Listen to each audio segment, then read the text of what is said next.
নমস্কার বন্ধুরা, আজকে আমি যেভাবে মটন কারি বানাই সেই রেসিপিটি আপনাদের সঙ্গে আমি আজকে শেয়ার করতে চলেছি। তো আমি এখানে নিয়ে নিয়েছি হাফ কিলো মটন। মটন ভালো করে ধুয়ে নিয়েছি, ধুয়ে পরিষ্কার করে জল ঝরিয়ে নিয়েছি। এখানে নিয়েছি দুটো বড় সাইজের পেঁয়াজ, রসুন, আদা আর শুকনো লঙ্কা 10টা। তো এগুলোকে আমি বাটবো, কিছুটা বাটবো। তো এখানে পেঁয়াজ কিছুটা বেটে নিয়েছি, আদা রসুন আর রসুনগুলো আমি থেতো করে নিয়েছি, কাঁচা লঙ্কা চেরা নিয়েছি, লঙ্কাটুক বেটে নিয়েছি। আর এখানে নিয়েছি লঙ্কা গুঁড়ো, ধনে গুঁড়ো, জিরে গুঁড়ো আর লবণ, হলুদ। এটা দিয়ে আমি মাংসটাকে ম্যারিনেট করে রাখবো। যে দিয়ে দিচ্ছি সব কিছু। এখন এই যে বাকি গুঁড়োগুলো দিয়ে দিচ্ছি, গুঁড়ো মশলাগুলো। আর যে লবণ এতখানি দিব না, একটু রেখে দিলাম। আর দিয়ে দিচ্ছি 1 চামচ হলুদ। আর দিয়ে দিলাম তেল, বেশ কিছুটা তেল দিলাম, 4 চামচ মতো হবে। তো তেল দিয়ে মাংসটাকে আমি ভালো করে মেখে নিচ্ছি।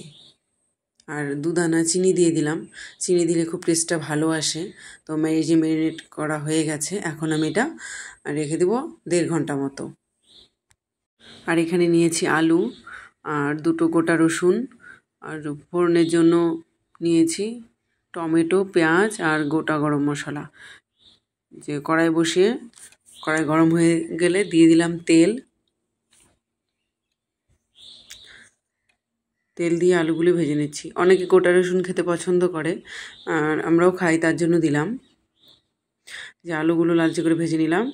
এখন আর একটু তেল দিয়ে ওই তেলেই দিয়ে দিলাম শুকনো লঙ্কা, তেজপাতা আর গোটা গরম মশলা। এখানে এলাচগুলো আপনারা ফাটিয়ে দেবেন, নইলে ফুটবে। আর দিয়ে দিচ্ছি অল্প একটু জিরে। জিরেটা এরকম ফুটে উঠলেই এর মধ্যে আমি দিয়ে দিব পেঁয়াজ কুচি। পেঁয়াজ কুচিগুলো দিয়ে দিলাম।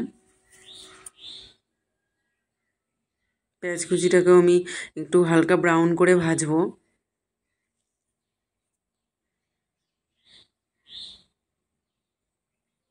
যে ব্রাউন কালার হয়ে গেছে, এখন এর মধ্যে টমেটো দিয়ে দিব।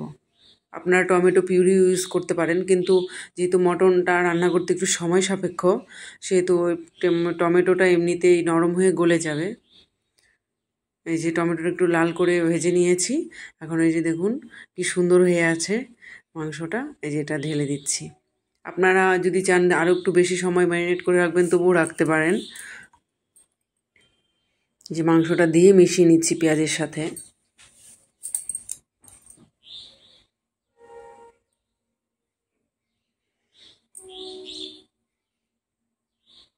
আর এই বাটিটা গুলে একটু জল দিয়ে দিলাম, দিয়ে জলটাকেও মিশিয়ে নিচ্ছি।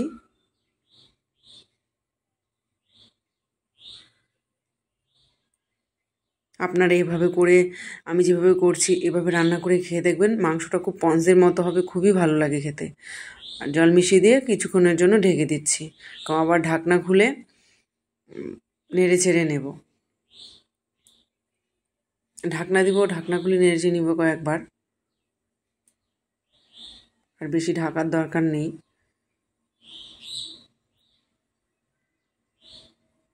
এরকম করে কষে নিচ্ছি। আর এদিকে আমি গরম জল বেশি দিয়েছি।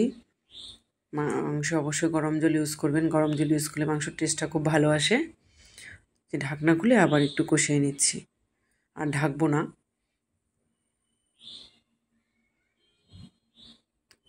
কিছুক্ষণ সময় ধরে এরকম করে আমি কষিয়ে নেব।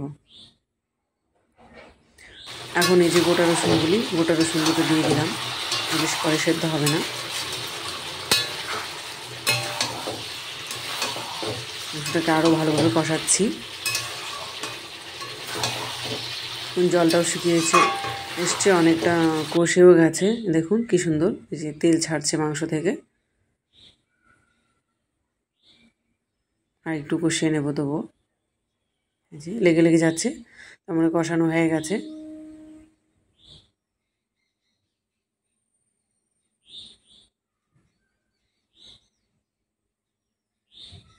এখন এর মধ্যে আমি জল অ্যাড করব।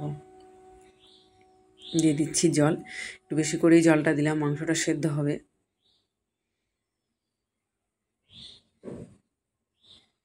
জল দিয়ে জলটাকে মিশিয়ে নিচ্ছি। এখন এর মধ্যে ভেজে রাখা আলু দিয়ে দিলাম, আলুর টুকরো।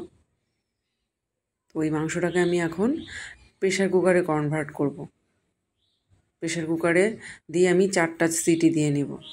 প্রেশার কুকারে দিয়ে রান্নাটা করলে রান্নাটাতে সময়ও কম লাগে, গ্যাসও সেভিং হয়, আর মাংসটাও স্পঞ্জের মতো সফট হয়। আপনারা অবশ্যই ট্রাই করবেন এই রান্নাটা আমার মতো করে। এই যে 4টা সিটি দিয়ে নিয়েছি। আমি জোর করে প্রেশার খুলিনি, যখন নিজে থেকে খুলেছে তখনই খুলেছি। যে দেখুন, এখন আপনারা চাইলে প্রেশার কুকারটা একটু বসিয়ে গরম করে গরম মশলা দিয়ে নামিয়ে নিতে পারেন, কিন্তু আমি আবার কড়াইয়ে ঢালবো। এই যে কড়াইয়ে ঢেলে দিলাম। আর কিছুক্ষণ 3-4 মিনিট মতো একটু জাল করব।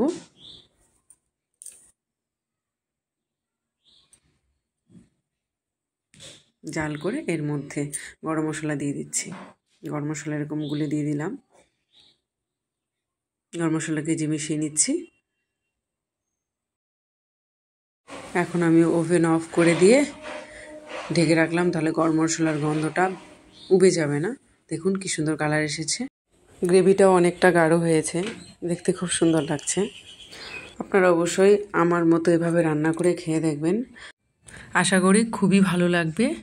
আর যদি আমার এই রান্নাটি ভালো লেগে থাকে তাহলে চ্যানেলটিকে সাবস্ক্রাইব করে পাশে থাকার অনুরোধ রইল। ধন্যবাদ বন্ধুরা।